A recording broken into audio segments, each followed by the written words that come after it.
Today we are in Granbury, Texas, at Pemberton Cellars. Today we have Jeff and Dax Pemberton. And gentlemen, welcome to the program. Oh, thanks for having us. Thanks for coming out. So how you guys been? Super. except for them Cowboys, you know. You guys. Well, they got it in line last week. On Thursday night, they came to life, and so the Patriots better watch out. Sneak up on them. Yeah, right. Yeah, Tom. Yeah, Tom. There's the Dax Prescott is someone that you really need to be looking at. I was actually doing some numbers on there. When you really look at it, Tom Brady has been a constant in the NFL ever since 2001, 2002. Well, he was in there in 99 or some shit like that. But when you really look at it, every other quarterback has only been in there. Really, I mean, aside from there's a very few. You know, the Manning brothers are some of them. Drew Brees is another one. Well, the one Manning brother. I'll let you have Peyton Manning, but we can't throw Eli in that. Eli had two good seasons. Hold on here. Eli has been the only quarterback to beat Tom Brady. That was his two good seasons right there. Well, yeah. Well, it's two better than Peyton. True. I mean, no. When I really start looking at it, the experience level of the Patriots has really gone up, and it's really uncanny how it is. What they do is that, and the reason why they are fun to watch, even though I'm not the biggest fan of them, just because they do always win. And my team, the Cowboys, we haven't seemed to find a way to win since I was in high school and college. But they don't necessarily go after the best talent always. They go after people that'll fit their system, and that's what everybody should do. And I mean, I don't understand why every team doesn't try to do what Belichick does. It's not that anybody can, because and it helps to have Tom Brady, he seems to be getting younger faster than he does get older. No, Father Time has not touched. I've kind of come to the realization that Tom Brady is one of those guys where when he drops off, it's going to be a very, very fast drop-off. Yeah. He's kept it up so long. I mean, what is this guy, 40 years old? Think about it this way. When he first started playing, the people that he's playing now, the rookies that are coming in, were 2 and 3 and 4 years old. If that, yeah. He is the best quarterback that's ever played the game. Yeah. I hate to admit that, but he is. And he's probably the best-looking, prettiest one, too. Hey, he's gotten hit pretty hard, too. Hey, you can't sit there and say he's a pretty boy, because, man, he has taken some shots. I mean, the guy can't run for shit, but, I mean, you look at him, he looks like a 17-year-old who's 6'5" and first getting used to his legs, you know. I mean, but, no, hey, he's gotten very, very good over the years. There's no getting around any of that. Oh, yeah. He has done his work. He has done what it was that he came to do. And I really do think that he's going to, unless he takes a complete shot unless he takes something that is a complete hit to the head or something like that, he's like Aikman. He could play. He could play. He says he wants to play until he's 45, and he could. It doesn't look like at this point when they said he was going to keep playing, and I was like, oh well, he won last year, so okay, we'll see what happens this year. But this year, he's playing better than he has in the past couple years. And well, yeah, and they've lost Chris Hogan, they've lost Edelman, and I mean, when you really look at it, Gronkowski and. He hasn't really done much, but they've gotten that Braden Cooks. He's good. He is really starting to come into his own. Well, he may change his name to. I just had that guy's name in my mind. What was his name? Blanda. Yeah, he's the guy that he was a quarterback, then he was a kicker, then he was a quarterback, then he was everything in the bench. Played until he was about 55 or something like that. George Blanda. Wow. He's going to change his name, huh? or either that, or he's going to succeed him, and then that's going to be, how Wes Welker was when Wes came Texas into. Tech boy. Yep, and just small, short, but a small target. Yep. And it's very hard to.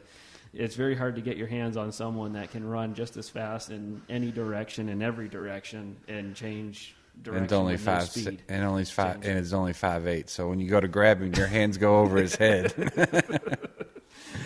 So, wow, that was a little bit of a detour there. So, anyways, back to wine. So, guys, the first issue that has really been kind of not necessarily plaguing Texas, but one of the things that we have seen is a difference between California and Texas is the truth in labeling, HB 1514. What are your thoughts on that? Is that something that will work in Texas, or do you think that's something that'll work in California but not in Texas? In terms of 100% grapes. My thought is, with us, we're trying to make sure that all of our wine is 100% Texas wine and Texas grapes. That's why when we have our vineyard and when we've had to get wine and grapes from other places, we make sure that it's from Texas because we want to be able to put 100% Texas on there. But I personally don't know the problem with if we got grapes from California or Oregon or Washington or whatever, I would put grapes from Washington. Yeah. I don't understand. I personally if it was from wherever it's from, I would put where it's from. And I think that if it's but I think everybody should do that and follow that.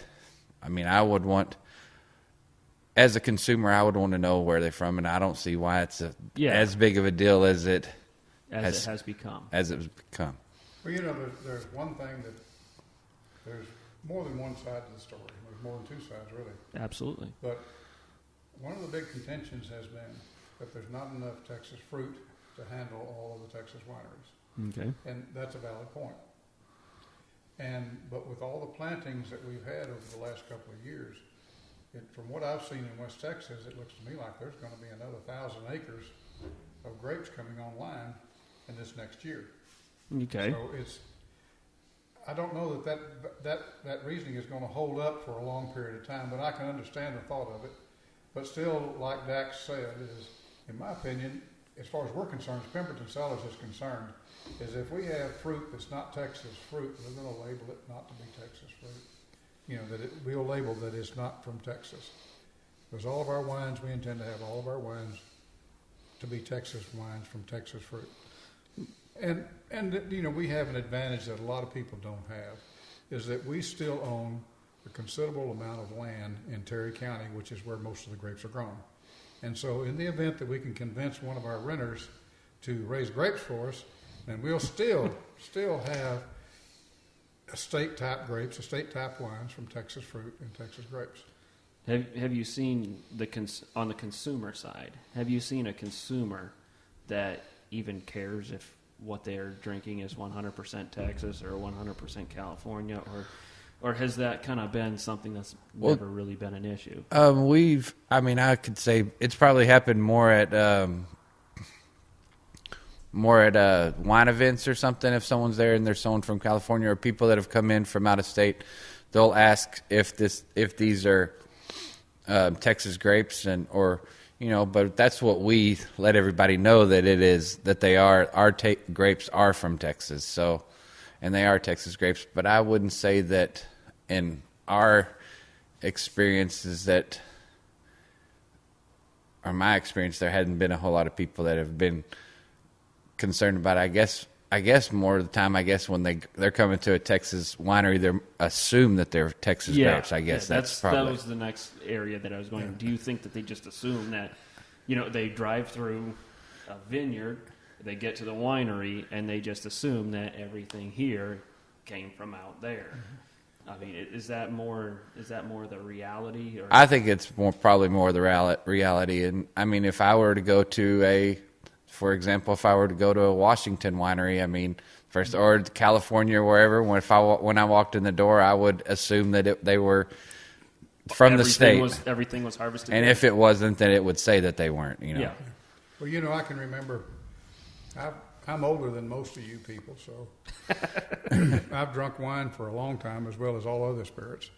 But I can truthfully say, until we got involved in the labeling of our wines and learning what we could put on the label, what we couldn't put on the label, how we had to put it on the label, and what we couldn't say. Which in our instance, all of our stuff historically has been estate wines, but we can't put that on our label because we're not an AVA. We can't put it on the front. We can put it on the back description, but we can't put it on the front of the label. That this is an estate-grown grape that we made this wine out of, but we can't put it on the front because we're not an AVA. So let me get this straight. The laws, rules, and regulations are that if you're in an AVA, then you can say estate grapes. If you're outside of an AVA, then you can't. You can't put it on. And there's not very many AVAs in Texas currently. But back then where they weren't. Back to my story, though. Yeah. Where I was going. Until I got into the wine business, I can tell you that I never read the back label of a bottle of wine. I never read where it was from. I never read what was in it. I never read anything. I tasted it, and if I liked it, I bought it and took it home to drink. Or drank it right there, whatever it was. But as soon as I got into the labeling of it, then all of a sudden a whole new world opens up of what we can say, what we can't say, and what you say and what you don't say. So it's all interesting. No, that just blows my mind that just because you're outside of a geographical area. Now, you said you had renters out in West Texas. If you got a few of them to put together some. If we had them put it, or even for example, the way it's even set up, even from my understanding of when they told us, because I sent labels in that had estate grapes and they all got rejected, and so had to put it on the back and found out and talked to the lady, and my understanding of what she said back, this was a few years ago, so memory's kind of foggy to a certain extent. But you've had a few drinks since then. So my understanding is that even if we did do grapes out there in West Texas, which there is an AVA out there in West Texas, we would have to have a winery out there, or it'd have to be produced out there to be able to call.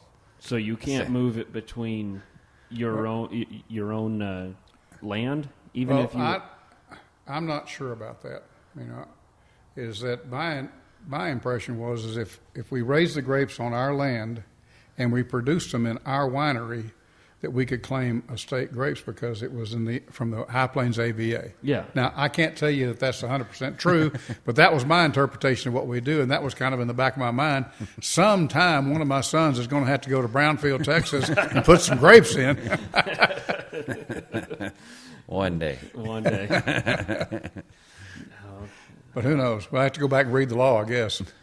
Well, how many laws, rules, and regulations are actually revolving around the wine industry in Texas? At least 6. At least 6. Wow. No, and it is one of the major ones, like you said, is what you should be able to put on your label when it comes to the grapes with Texas, and whether it should or should not, and I understand why it was put in back in the day, because there wasn't grapes there is now. But I don't know.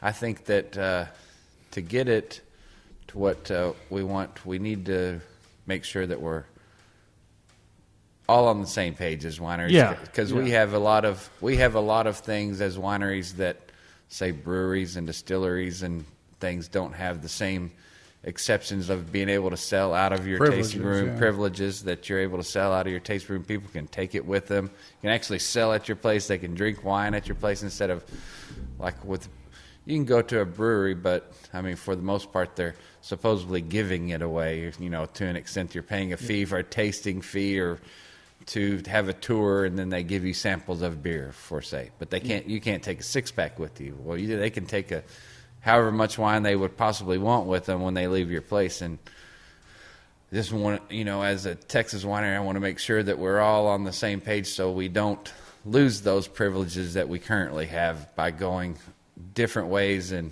getting all upset with each other and I guess kind of fighting amongst each other at some point. Well, do you think that's kind of one of those things that if everyone is divided, that it'll become a lot easier for someone else to come in and all of a sudden write the rules of the game. And now all of a sudden the players sit there and say, hey, wait a minute here. Do you think you're going to have something along those lines? I hope not. And I'm not saying that it's getting there either, but it's just one of those things to where we do, like I said, we do have a lot of privileges as wineries that other alcohol people in Texas don't have. And you can actually sell directly to a restaurant, can't you? Uh-huh. You can actually take your stuff from here. We can self-distribute. And a certain amount. So a certain amount.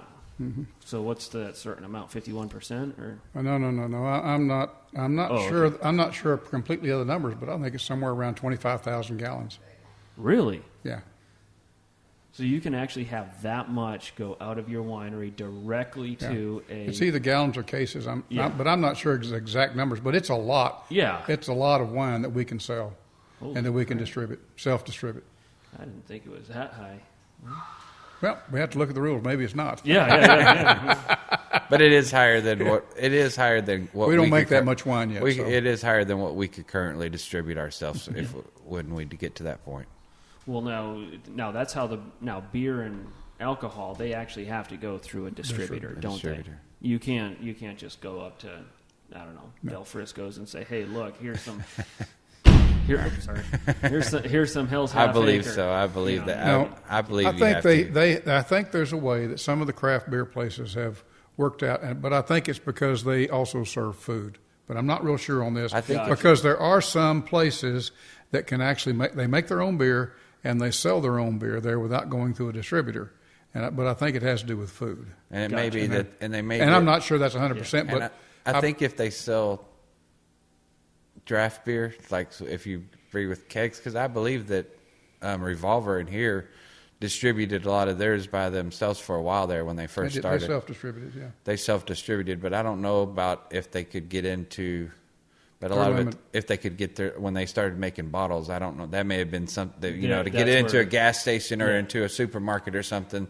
They may have had to do different things, but to get into a restaurant, you're selling them a keg or something like that. Yeah. But they're probably limited to a certain number of gallons that they can self-distribute before they have to go something big. I'm not real sure. Yeah. Wow. Well, I mean, do you think? I mean, some of the guys that I've talked to, they just say, you know what, we just need to throw out the rule book and restart rules. Just throw everything out, and then actually have laws that everyone agrees on that actually governs everything the same. Do you think that's viable, or do you think that's kind of a pie in the sky kind of thinking? I think that it's not necessarily a bad idea when it comes to certain laws, but I mean, I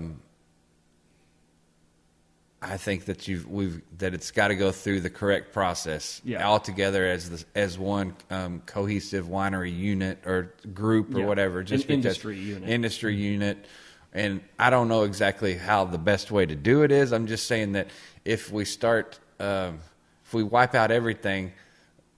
I don't know that wiping out everything and then saying, okay, well, now we're going to start by playing by different rules. Okay, well, now you have to follow the same rules, distributing rules that beer and, and whiskey and stuff. This guy was saying wipe out, for the alcohol industry, wipe out all the rules because most of them took place direct either before or after Prohibition.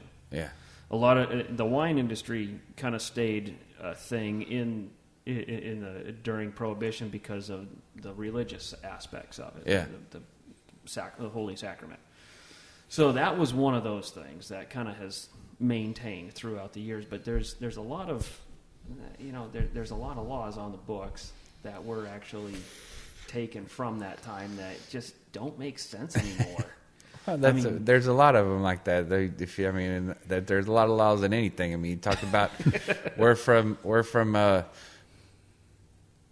Mansfield, Texas, to where now the actual city limits of Mansfield, Texas is not very, but their school district expands to so many other cities and stuff like that, to where now we have 6 high schools. It's kind of one of those things to where those were done around the same time also, so I don't know that it has to do with a lot of things, but I mean,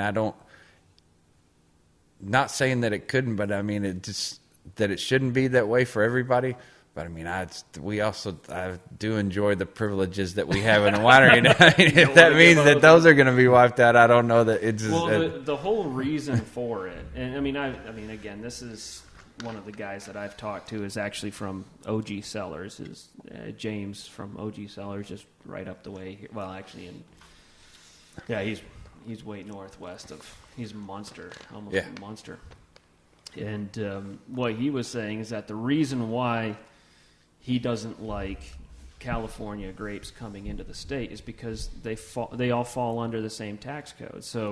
They all follow the same rules. So the reason why beer and whiskey and alcohol and all the other hard liquors is because, let's face it here, hops is not really traditionally grown here in Texas. Yeah.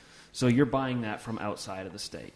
And then when you really take the barley and a lot of these other things, there's really not a lot of the agriculture, the agricultural portion of it that's being used in Texas. However, that's the reason why the rules are different. Now, in the wine industry, most of Texas wine is Texas wine. So 75 right now is what, 75%, 85% if you want to call it an AVA.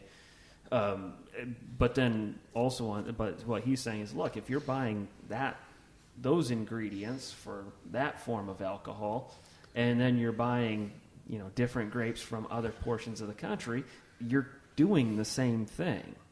And so, his whole thought process on it was, hey, if it's outside of the state of Texas, it goes under one laws, rules, and regulations, regardless of if it's wine, if it's alcohol, if it's beer.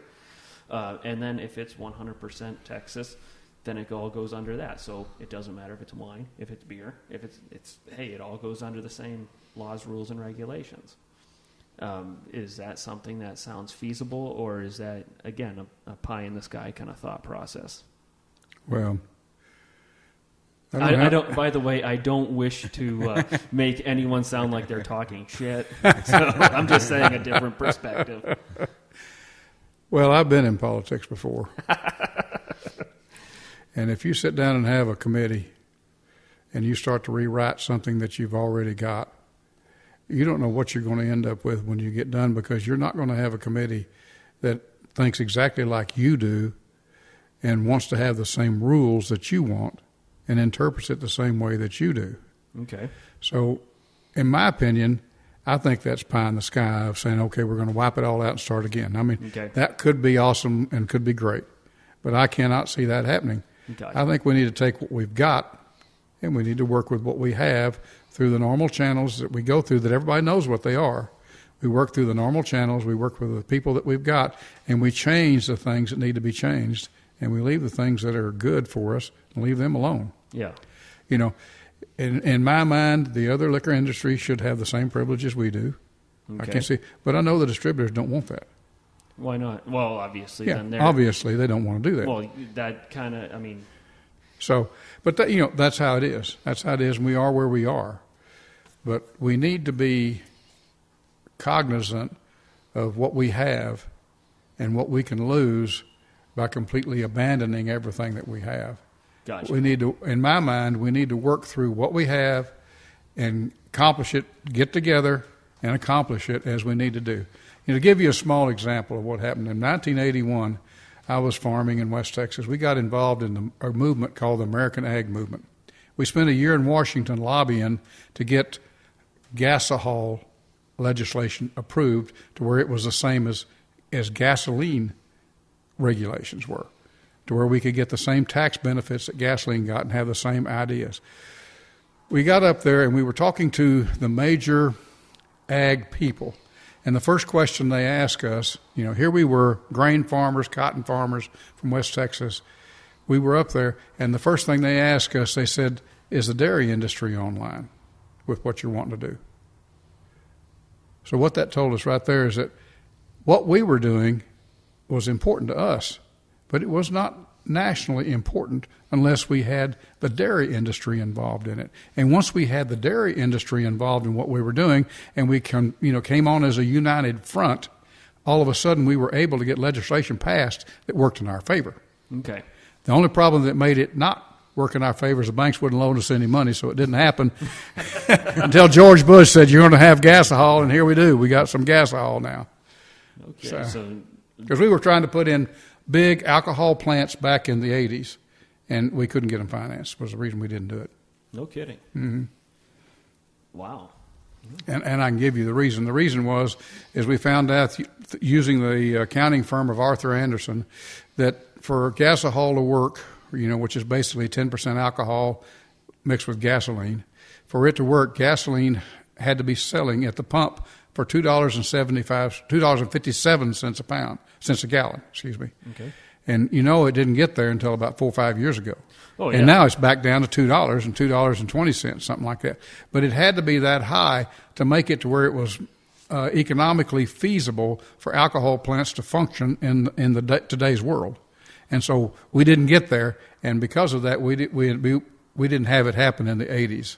If gasoline had been $2.57, we'd have had gasohol plants in the 80s. Yeah. So learning from that experience. And we have to put on our united front. We have to put on a united front. That's all. Yeah. So now, it seems like there's a lot of splintering going on in terms of. It seems like the guys who like it the same are all in their little group and want it to stay the same is all in their little group. The guys that want to throw everything out and start all over, they're kind of in their 3 and 4 people, and then then there's a bunch of factions on here. Is there anything that would kind of bring everyone together? Well, there is one thing. Okay. Well, there's 2 things, actually, in my mind. There's 2 things that would bring it together is for Texas to have plenty of fruit for everybody to purchase. Okay. And the price of California fruit to come up to the price of Texas fruit. Get up to our quality and our price, because right now the average price of California fruit's around $800, as I understand. It's been published. Yep. And the average price of Texas fruit is $1,600. Absolutely. So when you have prices like that, it depends upon how you run your budget and how you manage everything you do. Is if you're running everything basically on cost, then you're going to be looking to buy California fruit because it's cheaper. Naturally. It's cheaper.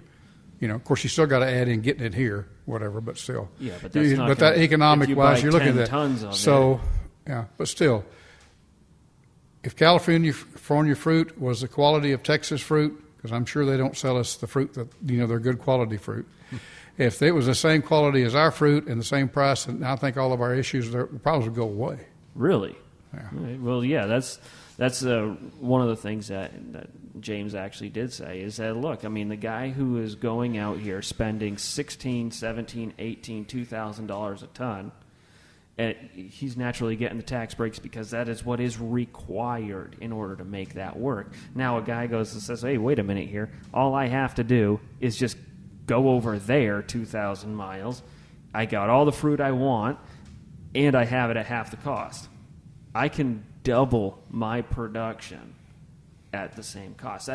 That is absolutely insane. And it makes sense from a perspective of a business owner. Hey, we want to expand, we want to build, we want to grow, we want to make more money. That's the whole task and purpose of being in business, whether it's wine, whether it's construction, whether it's intellectual property. That's just what it is. But until the laws are changed to be called Texas wine, it still has to be 75%. Yeah. In our case, all of our wines are going to be 100%. Do you think it should be 100% Texas wine? 100% Texas grapes equals 100% Texas wine, which makes it Texas wine. Well, we kind of stated that a little earlier, and we said that all of our wines are made from Texas fruit, and so we have Texas wines, and that in the event that we import fruit from California or wherever, is that we put it on the label. Well, yeah. So, now, do you think that should be? That's obvious. Naturally, what you guys do, and that's what I love about you guys. You guys are honest with me. If it's, I've never came here and tasted a wine that A, I don't like, or B, that has been sold to me under false pretenses. I get that. But do you think that should be a rule of the game rather than just something that you guys do? I think that currently that it, I think that it's something that, I mean, I would probably say that is in the industry as the way that we believe that the way that grapes are growing and stuff like that is that you should put, if it is whether what it is or not. I understand why the law was put in there in the past, because there wasn't, and they were wanting to, in Texas industry was smaller and growing, and now that it's bigger, I mean, I like I said, we put it on there. I would think that everybody would want to. Yeah. You know, I just, you know, I think that they should. But if, however it happens, we need to all be united and go through it through the correct to get it done. But through the normal procedures, normal processes. Okay. You know, I heard somebody make a statement one day that one of the reasons they wanted wines made in Texas to be 100% Texas fruit, you know, Texas wine made from 100% Texas fruit, was because if we brought in some fruit from France or Argentina or wherever, something like that, it might make the wine so much better that we couldn't, you know, the Texas wines and Texas grapes couldn't compete. Well, you know, to me, that's kind of an insult, because I think our grapes are as good a quality as anywhere in the world. Yeah. So, you know, that argument to me is ridiculous, because I don't think that's a good thing. I don't think that's a problem. I don't think it's going to happen. I think that in my mind, I would like to see if you're going to call it Texas wine, it ought to be 100% Texas fruit. You know, I have another winery friend that I know one year when if you remember 3 or 4 years ago, West Texas, the High Plains AVA had 3 freezes in May, wiped out their complete entire crop. So nobody that got grapes from those people had any fruit to make wine out of. And so they were desperate because they had to have fruit to make wine so they could sell wine. And so they sourced their fruit from California. Naturally. And so when they got through sourcing their fruit, on their label, if you want, they labeled where the fruit came from. So it wasn't really a problem. They still made good wine. It still sold. Everything worked out. But they listed where it came from. Absolutely. So to me, it's not a problem. You know, it's a problem that we can work out. We just need to work at as a united front, working it out. Absolutely. And not divide, because, you know, it's like divide and conquer. We don't, you know, if we divide and break up, then all of a sudden none of us are going to get what we want. Absolutely. And it should be, I mean, it's about like anything. I mean, you're not supposed to put made in America, made in the USA if it's not made in the USA. So, I mean, it's kind of one of the... Even those laws are stupid. Well, I mean, but... What is it, 50%? It's actually 50% cost. Oh, is it? Yeah, or 51% cost. It has to do with cost. Well, when you look at... when I was working at MTS and MTS Inc., we actually imported a lot of our stuff from China. And actually, what we would do there is we'd actually go and get contracts from, you know, Home Depot, Lowe's, and a lot of these other big companies, and then we'd go and just build it in China, have it sent in. Well, in order for us to meet, okay, so I'll take Snap-on, for example. Snap-on has 2 companies. They have Snap-on and they got Blue Point. Blue Point is the same design as Snap-on. It's just not made in USA. It's not made in their facilities up in was it Kokinoa or whatever it is in Wisconsin or Michigan up north. I'm sure I butchered the crap out of that name, but sorry, Snap-on guys. Go Matt, go. No, so it had to do with cost. Naturally, when you're talking about China, their costs are significantly lower than made in USA. And so what we found out was it had to it could say assembled in the United States, and that's what we put on everything.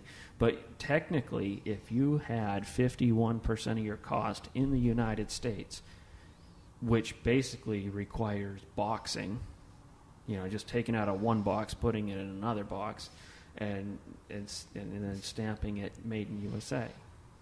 That was what the entire and it was absolutely ridiculous to me that this product came from, you know, 12,000 miles that way it was designed here in the United States. It was engineered here in the United States. It's gone over there, and now it's back in the United States. Or now it's manufactured in the United States. Now it's brought over here, and now you want to call it made in USA. That absolutely blew my mind.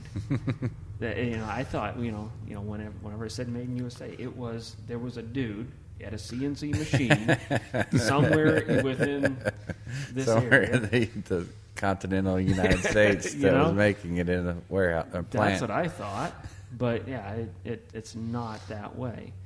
But I kind of want to shift gears here now. What do you think Texas wines are doing right, and what do you think Texas wines are doing wrong? Well, one of the right things that Texas wines are doing, in my mind, is that we're moving into growing grapes and making wine that does well in Texas, instead of trying to make and make wine and grow grapes that don't do well in Texas. It might do well in California or Washington, but they don't do well here. You're talking about Chardonnays. Well, I'm talking about that because we have experience with that. I can tell my little story is that in class they told us you can't raise Chardonnay in Texas. Well, being an old West Texas cotton farmer, I said, don't tell me what I can raise. I'm going to raise Chardonnay. I should have said why. And if I'd have said why, we would probably change our minds, because basically as it comes out so early, we never harvest it, where we are, particularly in North Texas. But we did plant Chardonnay, and we planted an acre and a half of it. Now we have an acre and a half of clear land that we're waiting to plant something else on. So in reality, we shouldn't have planted Chardonnay. We should have planted something else. The one harvest we did have, we made very good Chardonnay, though. On the third year, we had a small harvest. Made about 65 cases of Chardonnay. We oaked it, and it was a wonderful thing. Sold out in 2 months. But we haven't had anything since. So we shouldn't have raised Chardonnay in Texas. So I think that like he was saying, is that Texas is, instead of one of the things that wineries are doing good, Texas wineries, is that instead of saying California is known for Cabernet Sauvignon, among other things, and Washington's known for Riesling and Pinot, and instead of worrying about what other places have and what the thing is, we are planning and establishing our own type of things like Tempranillo. I mean, Tempranillo was not something that was necessarily really grown for a large part in the United States until Texas, and even Viognier to a certain extent, and both of those are things that grow well in Texas, make great wines. And instead of, I think that what a lot of wineries and a lot of grape growers in Texas have been doing is not worrying about what other states are growing and what they're growing well, and finding things that grow well in Texas that make good wine. And I think it's making it great, making Texas wine great by the way that everybody's doing it. Well, yeah, that's kind of what it seems like. It seems like Texas is really starting to take on its own personality, if you will. We know that we're not California. We know that we're not New York. We know that we're not Washington, Oregon. And I'm not dogging on those areas because, quite frankly, let's face it here, they've won a lot of awards. And, hey, let's face it here, the ultimate, the consumer is the ultimate judge. Yep. If they're willing to put down their money for what it is that you are producing, well, then it looks like that's a winner. Yep. And clearly these individuals have been doing very well. And it's really nice to kind of see that Texas has kind of said, you know what, we're Texas, and that's it. Kind of go at it with that mentality. Mm-hmm. I mean, coming from a farming perspective, we've been designing and developing a rock picker, and so I've gotten to know a lot of farmers, particularly down in the Hondo area and Bryce Britch. I probably shouldn't say his last name too, but really nice guy. Farmers, as a general rule, I have always had a very good relationship with them. They're just kind of straightforward kind of people, and that's kind of who I am. And it's very interesting to see how they actually view a crop. And they, again, they say, hey, what works on this land? hey, if I have to take off rock, if I have to put nitrogen into the soil, if I have to put fertilizer of some sort, or if I have to take something out, well, then so be it. But hey, that's kind of across the boards, though. Yeah.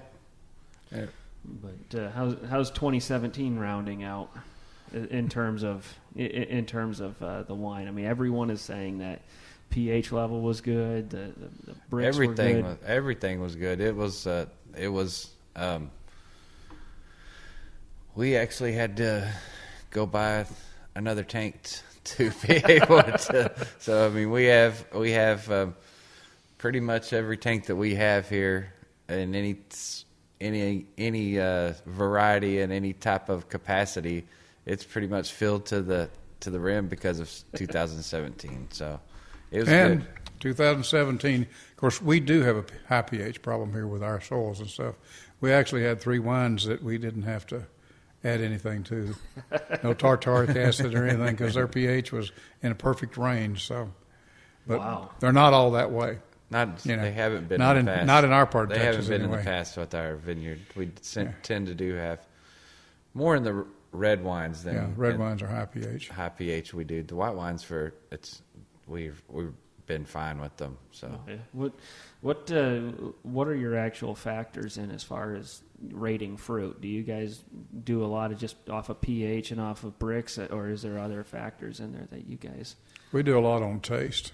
Oh, that factor. Yeah, we put that factor in there. We, of course, everybody uses pH and everybody uses bricks and use your VA. You test everything, but we spend all of our time not just completely operating off of the chemistry, but we use the chemistry to add to the taste, so we understand what we need to be doing to the wine, and not just because it says it needs 47 pounds of tartaric acid.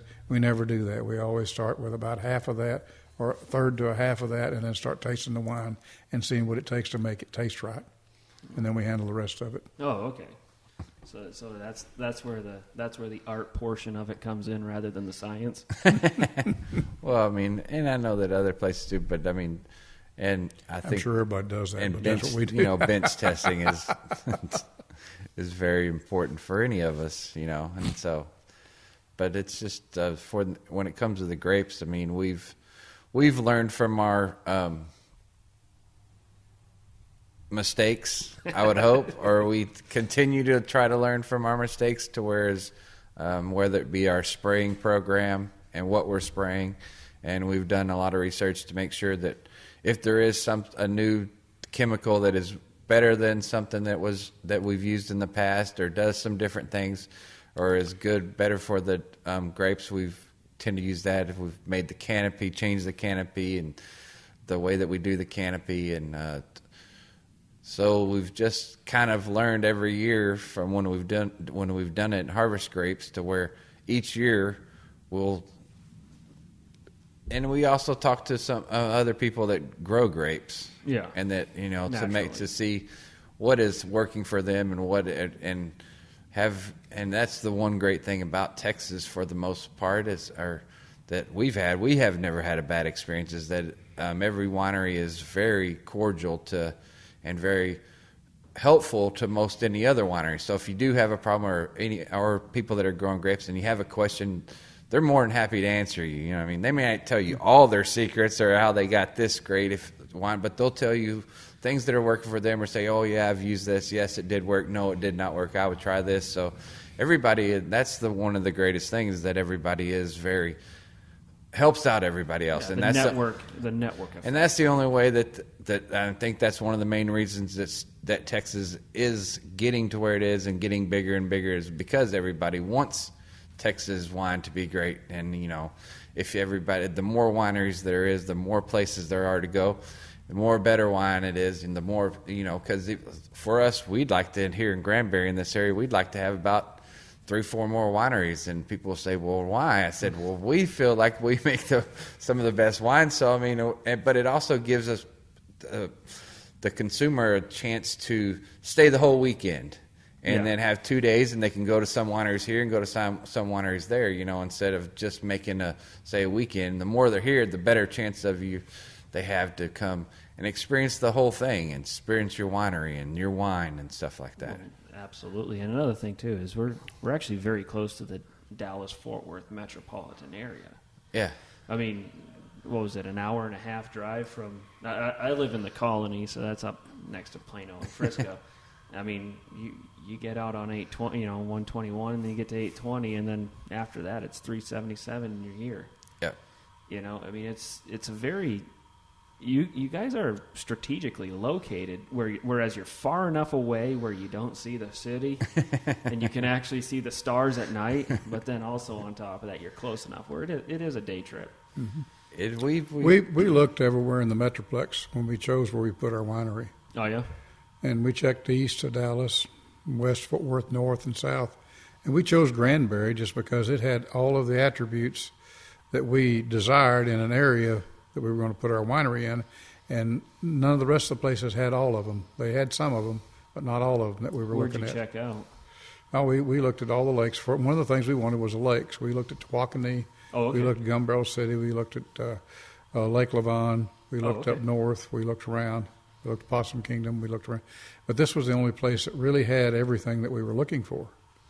I mean, it's got a theater, opera house, and just to be a plug is that my architecture firm back in the 60s, late 60s, did the first renovation of the Granbury Opera House. No kidding. Yeah, and if you go down to the museum down there, they have a model that I built back then. So anyway, we have a lot of ties with Granbury, and we love the place, and we think it's a great thing. We love people to come visit, and nearly everybody we've run into that comes down here just loves the area. Yeah. Wow. So aside from trying to grow Chardonnay in Texas, what are some of the things that we're doing wrong as an industry? I mean, aside from not being a united front on some areas, I mean, there could be more united in some areas. I mean, you're saying that everyone helps out. It seems like it's a lot like farmers. Farmers tend to help out other farmers. Well, I mean, for the most part, I mean, and I know that, we take the mentality of that when we got into this, we had a lot of help from other people, other wineries helping us or telling us, that don't do this, the different experiences they had. So why would, if someone called us to not, reciprocate the same help that we got? And so, I mean, but it's just, I just enjoy that part of it, that you can have that, and it needs that, because if we're going to go to and become as big as I know that everybody wants it to be, you have to be together, because, I mean, we all feel like we make the best wine that we have, the best, everybody feels like their wine is the best. But if nobody comes to your place, nobody ever knows. Well, yeah, that and is. So you've got to, if everybody is friends with each other and help each other out, we all have fun, Yeah, naturally. Yeah, we have.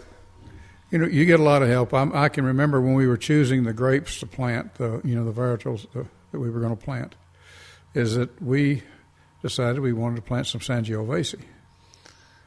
And so I was at a conference out in Brownfield, talking to a bunch of the growers out there, and they all told me, said, don't plant Sangiovese. You don't want to plant Sangiovese.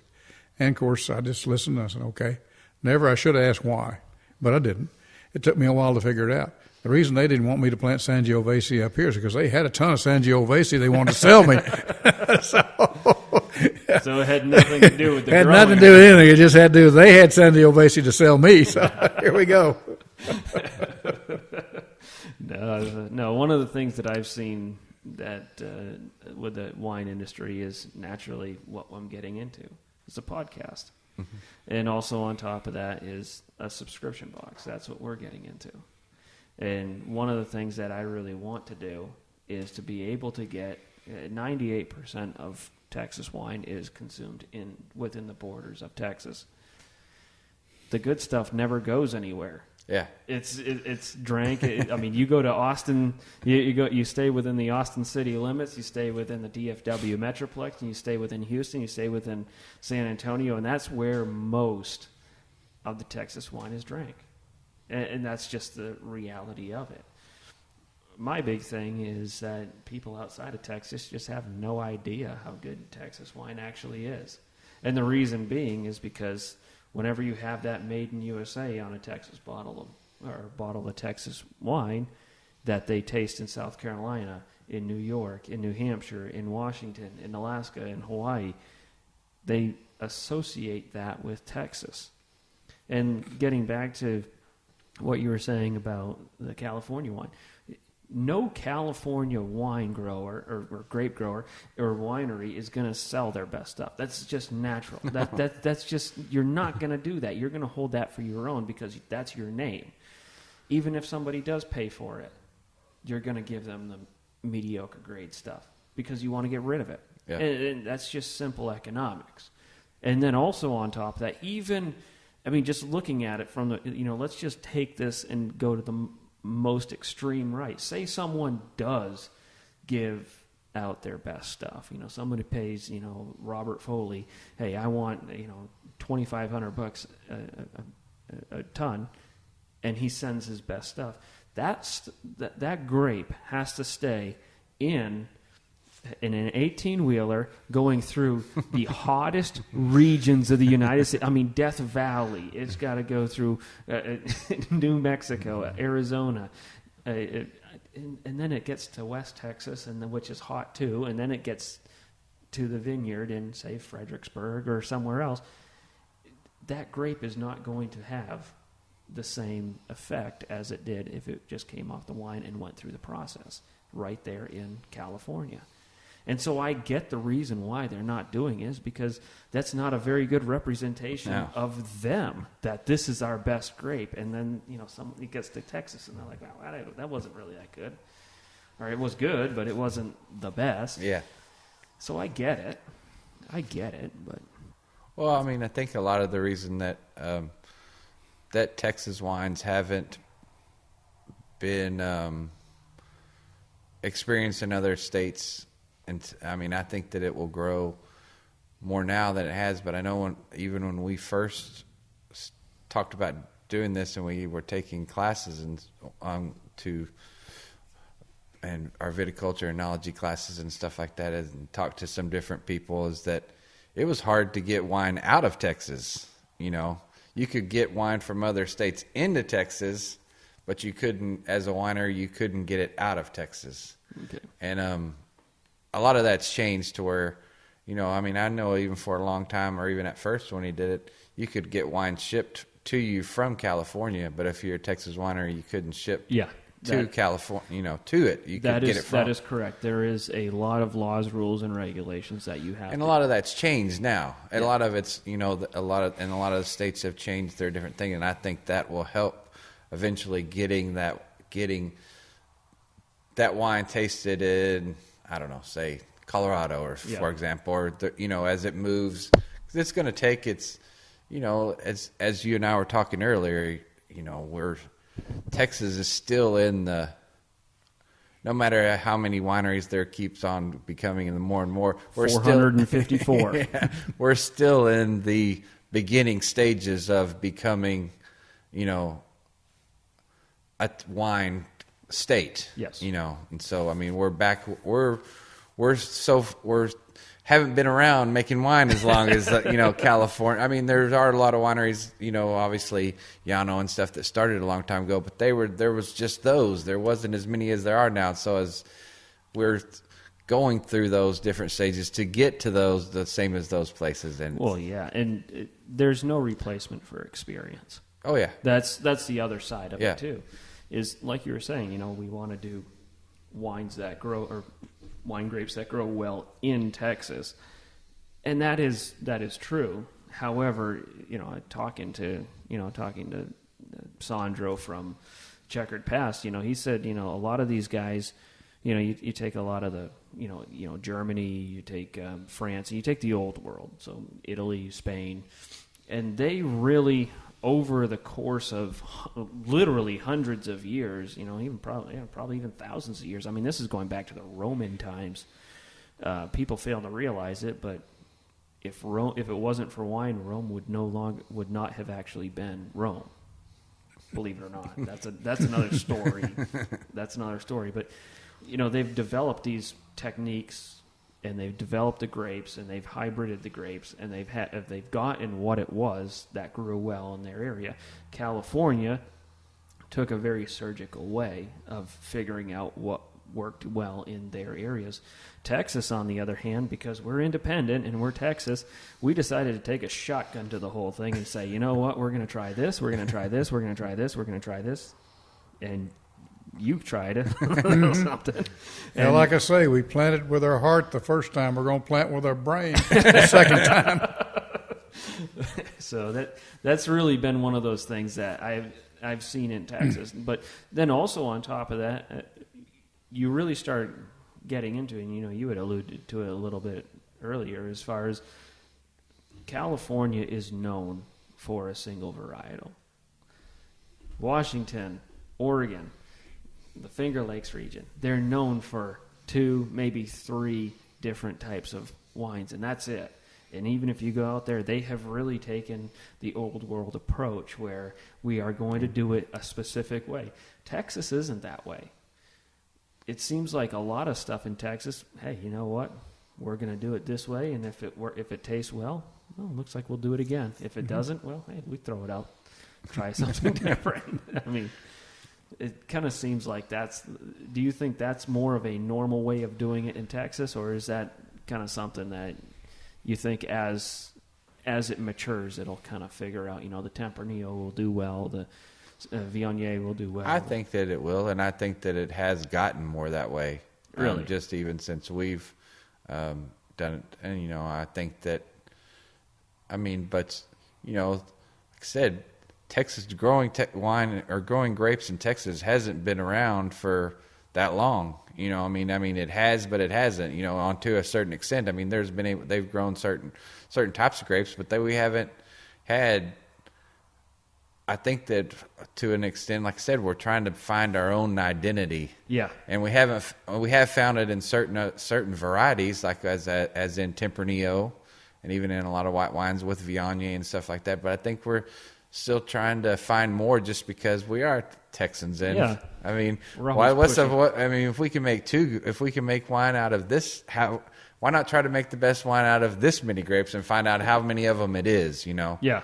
And I think that that we're still in that process as Texas grape growers are finding the best ones. And I think that's one of the good things is that there are a lot of growers that say, okay, well, this one they've heard from different experience or heard from, well, this one may grow well in Texas. Well, let's give it a shot. Yeah. Why not? And I think that with anything, that if you stay stagnant and don't seek out different ways to grow different things or to expand, one, you never know, and two, you just kind of sit there. You pigeonholed yourself. You've pigeonholed yourself to where, there's a lot of places too where, you get to where I'm sure that California makes a bunch of great wines of other different types of wines. But, when you talk about California wines, you're talking, the first thing that comes up is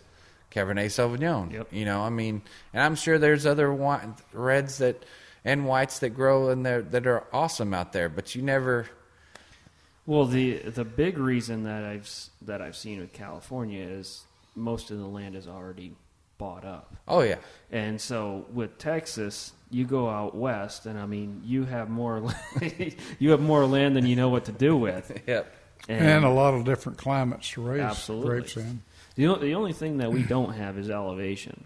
We have some areas that have elevation up in the Panhandle and stuff like that, but we really don't have. Well, the Terry County area out there is 3,500 feet above sea level. Where here we are, we're 460 feet above sea level. So 3,000 feet difference? Yeah. 3,000 foot difference? Yeah, that's the reason they have cool nights. And, of course, they have low humidity because they're semi-arid. They're getting close to the desert. So yeah. But, the interesting thing, we all talk about wine, and all this kind of stuff.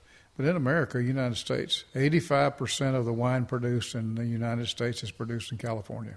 No kidding. Yeah, 85%. So the other the four major producing states, New York, Washington, and Oregon, and Texas, soon to be number 2, we have to split up the other 15%. So when you look at the four of us, and then you look at what California, the volume they produce, is that we're just a teeny little bubble on the block, when it's coming up, a new up and coming way. But still, it's when you go into the grocery store, it's hard to see wine that's not California wine. Oh, absolutely. Absolutely. You go in the store and you'll see 20 feet that has Texas wines on it, and then you see 250 feet that's got California, and then you have all your imports and stuff like that. So we're fighting a battle, but it's a growing battle, and we're growing, and hopefully we continue to grow well, and we work out all of our problems, and Texas will be number 2 in the nation in wine production soon. Well, yeah, just to put numbers to it, Texas is actually 13.1 billion. The Texas wine industry. So I don't know if this is actually wine or if this is if the numbers are actually broken down as to economic impact, which obviously includes tourism and all the other, and the farming and ag and everything else along those lines. But they were saying that it was $13.1 billion per year. Whereas a big number. California is 59.7 or 59.8, almost $60 billion. But going back to California a little bit, has the fires impacted anything in terms of their cost of grapes, in terms of their cost of wine? Has it actually impacted anything, or is it just... I really don't know. I do know one thing, though. I did call a friend in California and ask him about, what kind of devastation they had in their vineyards out there. And what he said, and he lives in the Napa area. Okay. And he said, yes, there were some wineries that were completely devastated and vineyards that were just completely burnt down. Everything was gone. He said, but in general, their vineyards survived most of the fires. This is what he said. He said the vineyards survived most of the fires. Why is that? Well, just because there wasn't anything around them burning. Gotcha. The trees are up on the sides of the hill and they're down the valley or whatever. And he said they survived most of the fires, but the workers lost all of their living quarters. So the problem is, one of the biggest problems they have is labor, is that the people that work in the vineyard, work in the wineries, work everywhere, have no place to live because they lost everything. But there's another thing. If you read any of the articles, coming out about what's happening, is that the grapes are going to have a lot of smoke taint to them, apparently. I've never been involved in that, but that's what they keep talking about, is the smoke taint that is going to be in the grapes, and it's going to be a hard thing to handle, through the production this year. Wow. Well, looks like the monkey in the middle is going to have to figure out how to take grapes and somehow work it with a barrel and figure out how to do that. But no, guys, I thank you for being on the program. I don't want to take up too much more of your time, but oh no, we loved it. Mm-hmm. Great time. Yeah. Hopefully most of the information was 100% correct. Well, hey, thank you guys for tuning in, and we'll see you next week.